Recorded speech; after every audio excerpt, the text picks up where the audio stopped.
বাবা এটা দেখলেন এবং হাসলেন।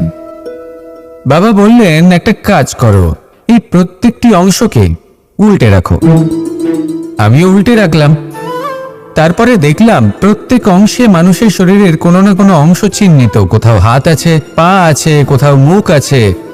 বাবা বললেন যে এবার এটা জুড়তে চেষ্টা করো। আমিও জুড়ে দিলাম। মানুষের মানচিত্র পূর্ণ হলো। এবার বাবা বললেন, এটা উল্টে রাখো, মানচিত্র পূর্ণ আকার ধারণ করেছে। আমি বললাম, ঠিক আছে। আমি উল্টে রাখলাম।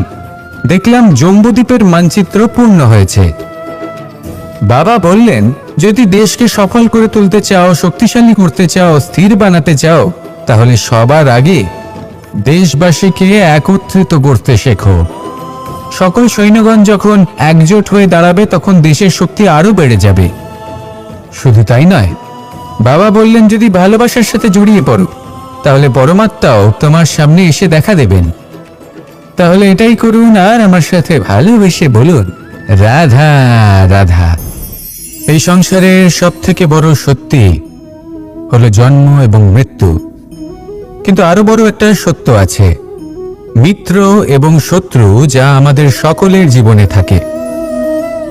মিত্র সে যে আমাদের সঙ্গ দেয় এবং সংসারের সব থেকে উঁচু শিখরে আমাদের নিয়ে যায়, এবং শত্রু সে যে যে কোনো মুহূর্তে যে কোনো শিখর থেকে আমাদের নিচে ফেলে দিতে পারে। এবার বিচিত্র ব্যাপার হলো এটাই যে আমরা নিজেরাই এদের সাথে নিয়ে চলি, নিজেরাই এদের পালন করি। তা কি করে? প্রথমে বুঝুন, এই মিত্র এবং শত্রু কারা? আপনার নিজের মন, আর কেউ নয়।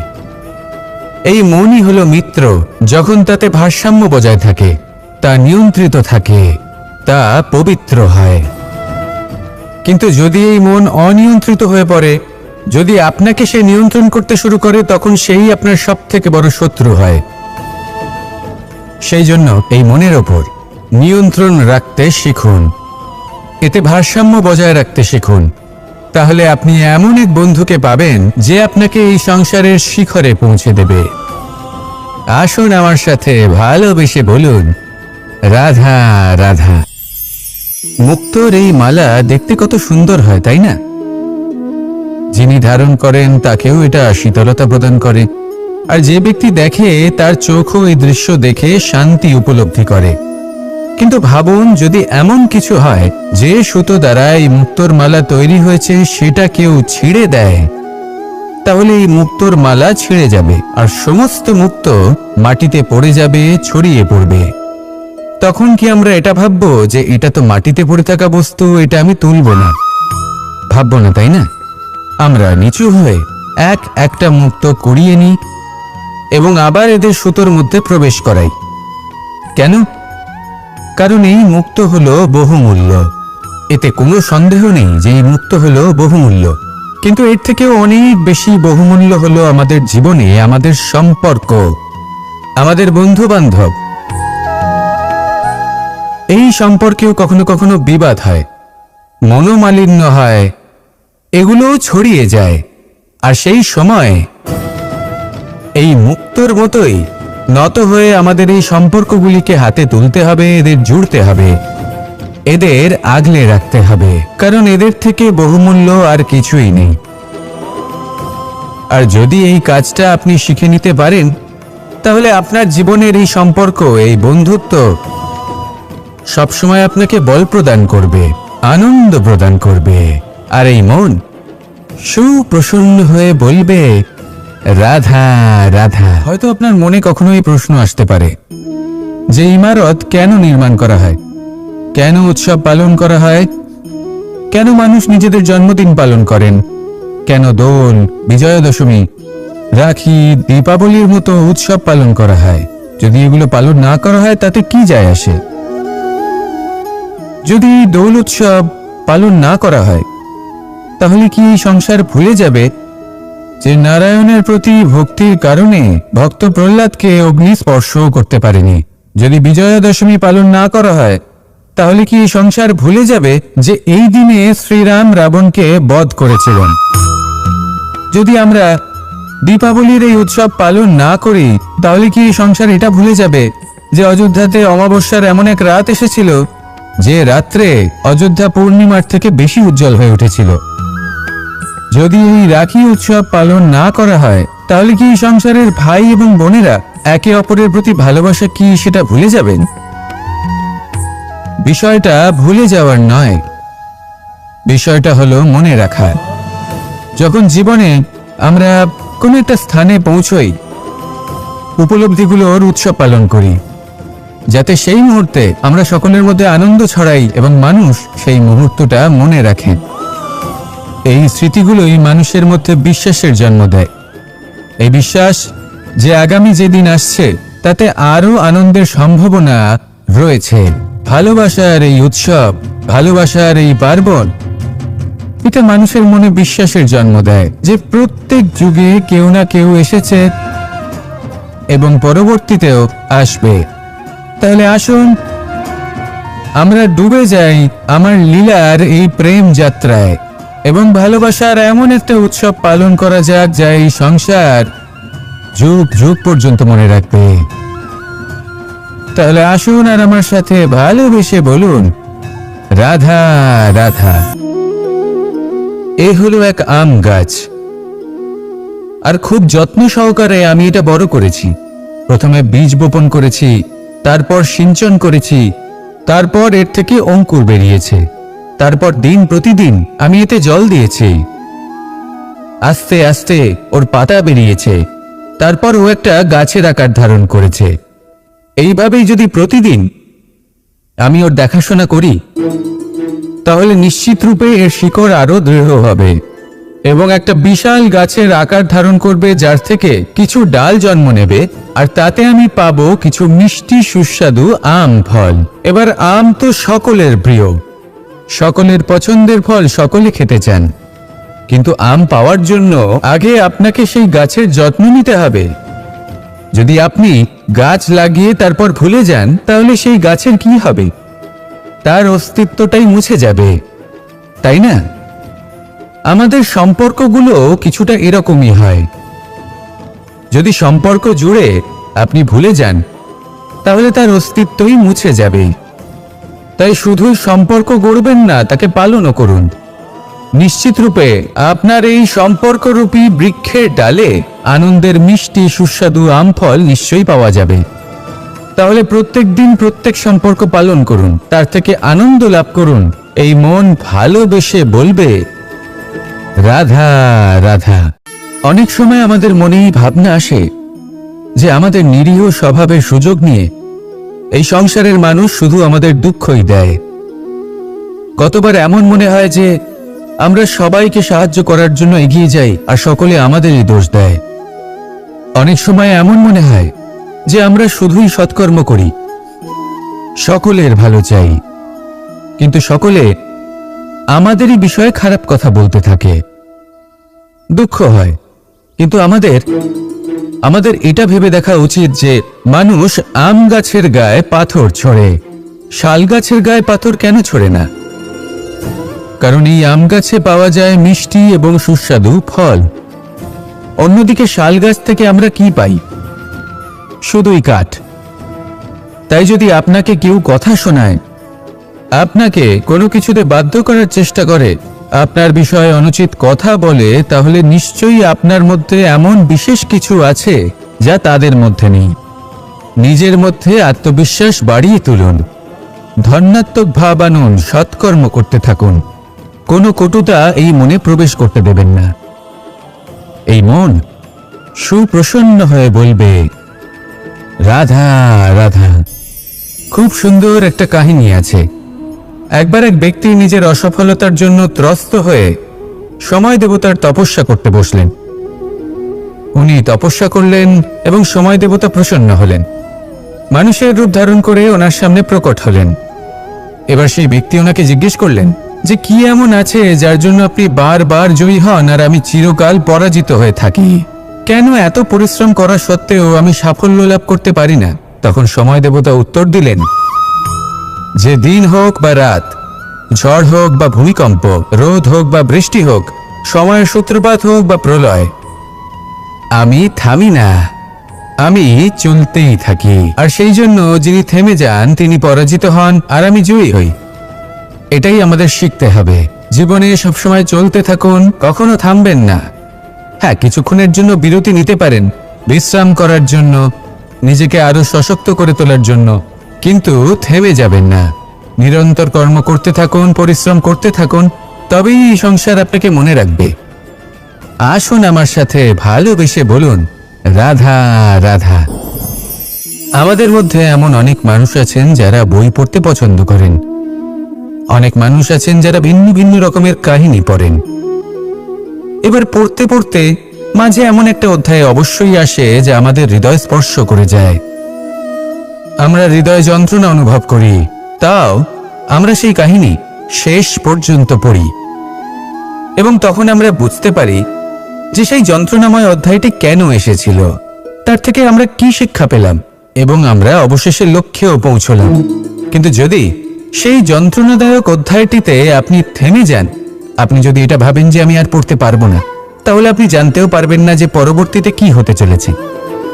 এই মন দুঃখে ভরে উঠবে, মনে প্রশ্ন আসতেই থাকে যার উত্তর আমরা পাই না, নিজেদের লক্ষ্য বুঝতেই পারি না।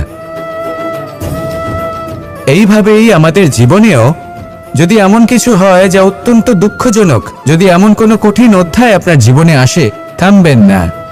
তাহলে আপনার জীবনের কাহিনীর একটি যন্ত্রণাদায়ক দুঃখজনক অধ্যায় মাত্র। শেষ পর্যন্ত এই কাহিনীতে টিকে থাকুন, কর্ম করতে থাকুন। আপনি বুঝতে পেরে যাবেন যে এই কঠিন পরিস্থিতি আপনার জীবনে কেন এসেছিল। আপনি শিক্ষাও লাভ করবেন এবং লক্ষ্যও লাভ করবেন। আসুন আমার সাথে ভালোবেসে বলুন, রাধা রাধা। সমুদ্র মন্থনের সময় দুই ধরনের রত্ন লাভ করা হয়েছিল। প্রথম হলাহল, যার প্রভাব থেকে এই সমস্ত সংসারের জীবের প্রাণ বাঁচানোর জন্য মহাদেব তাকে নিজের কণ্ঠে ধারণ করে নিয়েছিলেন। আর দ্বিতীয় অমৃত, যেটা কিঞ্চিত পরিমাণ মাত্রায় পাওয়া গেছিল। কখনো কখনো জীবনে এমন কোনো বস্তু যা আপনি প্রয়োজনের থেকেও অনেক বেশি মাত্রায় ভোগের জন্য লাভ করে থাকেন, তা আপনার জন্য বিষ প্রমাণিত হতে পারে। যেমন জল, প্রয়োজনের থেকে অনেক বেশি মাত্রায় যদি এই জল আসে তাহলে আপনার প্রাণ কাটতে পারে। কিন্তু পরিশ্রমের পরে এক পাত্র শীতল জল দ্বারা আপনি যদি স্নান করে নেন, তাহলে তা আপনার শরীরের জন্য অমৃত হবে।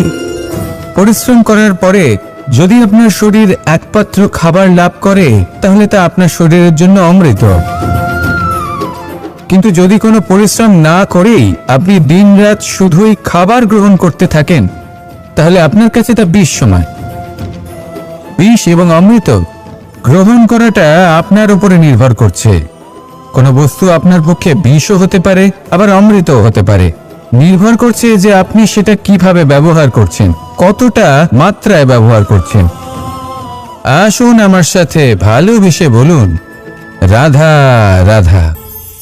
এবার এই পুরুষার্থের বিষয়ে আপনারা অবশ্যই শুনেছেন, মোক্ষ, চতুর্থ পুরুষার্থ। আপনারা কি জানেন এই মোক্ষ আসলে কি? ধর্ম, অর্থ, কামনার পালন করতে করতে মৃত্যু লাভ করা, এটাই কি মোক্ষ? না, মোক্ষ হলো সেটাই যা জন্ম এবং মৃত্যুর ঊর্ধ্বে। প্রত্যেক ব্যক্তি, প্রত্যেক জীবই সংসারে কোনো না কোনো বিশেষ প্রয়োজনে আসে। ধর্মপথে, সৎপথে অর্থ উপার্জন করা, প্রয়োজনকে পূর্ণ করার চেষ্টা করতে করতে সেই প্রয়োজনকে পূর্ণ করা তাকে মুক্তির পথে নিয়ে যায়, যা হলো মোক্ষ। যদি এই মোক্ষ লাভ না হয়, তাহলে মানুষ জন্ম এবং মৃত্যুর এই চক্রে বারবার ফিরে আসবে। তাই নিঃস্বার্থভাবে সদ্ভাব নিয়ে কর্ম করুন, সকলকে ভালোবাসুন, আর আমার সাথে বলুন, রাধা রাধা। ইচ্ছে বড়ই বিচিত্র জিনিস। এই ইচ্ছে যদি তা পূর্ণ না হয়, তাহলে তা ক্রোধকে জন্ম দেয়। যদি তা পূর্ণ হয়, তাহলে লোভকে জন্ম দেয়। যদি সময়ের মধ্যে পূর্ণ না হয়, তাহলে শোককে জন্ম দেয়। আর যদি সময়ের পূর্বেই পূর্ণ হয়ে যায়, তাহলে অহংকারকে জন্ম দেয়। সকলের ইচ্ছে থাকে, আপনারও অবশ্যই থাকবে, তা অবশ্যই পূরণ করবেন। কিন্তু একটা কথা মনে রাখবেন, আপনার এই জীবন এটা কোনোভাবেই আপনার ইচ্ছে পূরণ করার মাধ্যম নয়। এ হলো ধৈর্য সাধনের এক মাধ্যম, নিয়ন্ত্রণ করার এক মাধ্যম। নিয়ন্ত্রণ নিজের কামনার উপর, নিজের ইচ্ছের উপর, নিজের আবেগের উপর। কারণ ইচ্ছে এটা হলো সেই অশ্বের মতো যা একবার লাগাম ছাড়া হয়ে গেলে আপনার হাত থেকে যদি এই লাগাম বেরিয়ে যায় তাহলে তা আপনাকে সোজা বিনাশের পথে নিয়ে যেতে পারে। কিন্তু যদি আপনি একে নিয়ন্ত্রণ করতে পারেন তাহলে এটা আপনাকে সাফল্যের শিখরে অবশ্যই পৌঁছে দিতে পারে। তাহলে ইচ্ছেগুলিকে নিয়ন্ত্রণ করুন আর আমার সাথে ভালোবেসে বলুন, রাধা রাধা। মানুষের জীবন বড়ই বিচিত্র হয়। যেই মুহূর্তে জন্ম নেয় একটা প্রতিস্পর্ধায় প্রবেশ করতে থাকে। মানুষ জন্ম নেয় আর প্রতিস্পর্ধা শুরু হয়ে যায় ভাই এবং বোনের মধ্যে সর্বশ্রেষ্ঠ হবার, সবার থেকে এগিয়ে থাকার। তারপরে সে যায় গুরুকুলে, নিজের বন্ধুদের মধ্যে সর্বশ্রেষ্ঠ হওয়ার প্রতিস্পর্ধা শুরু হয়। এবার সেখান থেকে বাইরে বেরিয়ে সংসার জীবনে প্রবেশ করে ধন উপার্জনের প্রতিস্পর্ধা শুরু হয়। তা সে যুদ্ধই হোক বা কলা হোক, এই প্রতিস্পর্ধা কখনোই আমাদের পিছু ছাড়ে না। তাই যদি প্রতিস্পর্ধা করতেই হয় তাহলে আমরা মানুষকে সাহায্য করার প্রতিস্পর্ধা কেন করব না? এমন এক প্রতিস্পর্ধা যাতে যে কেউ জিতুক বা যে কেউ হারুক না কেন, লাভ সকলের হবে। সকলের মধ্যে প্রেম বিতরণ করতে থাকুন, এইভাবেই আনন্দ বিতরণ করতে থাকুন আর আমার সাথে ভালোবেসে বলুন, রাধা রাধা। মন, জীবনে যখনই কোনো বস্তু বা সুখ স্বাচ্ছন্দ্য অধিক মাত্রায় আপনার কাছে চলে আসে তখন নিজেকে শ্রেষ্ঠ মনে করার একটা প্রবণতা দেখা যায়, যা হয় আত্মবিশ্বাসে পরিণত হয় নয়তো অহংকারে। এবার আত্মবিশ্বাস আর অহংকারের মধ্যে অনেক বড় পার্থক্য রয়েছে। আমি এটা করতে পারি, আমি ওটাও করতে পারি, এ হলো আত্মবিশ্বাস। শুধুমাত্র আমি এটা করতে পারি, শুধুমাত্র আমি ওটাও করতে পারি, আমি হলাম সর্বশ্রেষ্ঠ, এটা হলো অহংকার। এবার এই অহংকারের ধ্বনি অনেক দূর প্রবাহিত হয় আর এর প্রহার সর্বপ্রথম আপনাকে বিপর্যস্ত করে। এবার এই অহংকার এর বিপরীত শব্দ হলো বিনয়, অর্থাৎ নিজের ঊর্ধ্বে উঠে অন্যের বিষয়ে ভাবনা চিন্তা করা, সংসারের বিষয়ে ভাবা। এই বিনয়ী হবার চেষ্টা করুন, একের থেকে অনেক হওয়ার চেষ্টা করুন এবং একসাথে থাকার চেষ্টা করুন। নিশ্চিত রূপেই আপনি বিকাশের কারণ হবেন। মত্ততা থেকে নিজেকে দূরে রাখুন, অহংকার থেকে নিজেকে দূরে রাখুন। এই মন প্রসন্ন হয়ে বলবে, রাধা রাধা। কোনো এক বস্ত্রে যদি ছোট্ট একটা ছিদ্র উৎপন্ন হয় আর যদি আমরা তার দিকে নজর না দিই তাহলে সময়ের সাথে সমগ্র বস্ত্র ছিঁড়ে যায় আর কোনো কাজে আসে না। যদি কোনো একটা নৌকাতে ছোট্ট একটা ছিদ্র উৎপন্ন হয় তাহলে সময়ের সাথে পুরো নৌকাই জলে ডুবে যায়। লক্ষ্যের দিকে অগ্রসর হওয়ার সময় একটা ছোট্ট ভুল আপনি যদি করে ফেলেন তাহলে আপনাকে তার লক্ষ্যের থেকে দূরে করে দিতে পারে। এমনটা এই সম্পর্কের সাথেও হয়ে থাকে। কোনো একটা ছোট্ট কথা, একটা ছোট্ট মনোমালিন্য যদি সম্পর্কে আসে এবং সেটা না মেটানো হয় তাহলে সেই সমগ্র সম্পর্কটা অনেক বড় বড় সম্পর্ক ভেঙে যেতে পারে। যদি আপনার সম্পর্কে ছোট্ট একটা ছিদ্র উৎপন্ন হয় তাহলে প্রেমের সূচ আর স্নেহের সুতো দ্বারা সেলাই করে ফেলুন, যাতে আপনার এই সম্পর্ক অটুট থাকে এবং প্রেম দ্বারা পরিপূর্ণ থাকে। আসুন আমার সাথে ভালোবেসে বলুন, রাধা রাধা। দু রকমের প্রাকৃতিক বেগ থাকে। প্রথম হলো বর্ষা। যখন এর বর্ষণ হয় তখন মাটিকে শীতল করে নতুন ফসল ফলায়। আর দ্বিতীয় হয় পবন, যা আমাদের সর্বদা শ্বাসবায়ু প্রদান করে। অশান্ত এই মনকে শান্তি প্রদান করে, এই ক্লান্ত শরীরে স্ফূর্তি প্রদান করে। আমাদের জীবনে যত আবেগ আছে তা হয় বর্ষার মতো হওয়া উচিত, নয় হওয়া উচিত পবনের মতো। ক্রোধ, মতভেদ, বিবাদ এগুলো হওয়া উচিত বর্ষার মতো। অর্থাৎ কিছু সময় পরে যেন এরা নিজে থেকেই ছিন্ন ভিন্ন হয়ে চলে যায়। আর যদি পবনের মতো কোনো আবেগ থাকা উচিত তা হলো প্রেম, যা সর্বদা শ্বাসবায়ু প্রদান করে, সবসময় সাথে থাকে। একে আমরা অনুভব করতে পারি না, কিন্তু এই আমাদের অনুভব করার জন্য প্রাণবায়ু প্রদান করে। আর যখন চক্রবাতের মতো সে ভয়ঙ্কর হয়ে ওঠে, তখন সমগ্র সংসার বদলে দেয়। এর সারমর্ম একটাই, শক্তি। মতভেদ, ক্রোধ, বিবাদের মধ্যে নেই। শক্তি যদি থাকে, তা আছে প্রেমের মধ্যে। তাই এই প্রেমকে মনের মধ্যে রাখুন আর আমার সাথে বলুন, রাধা রাধা।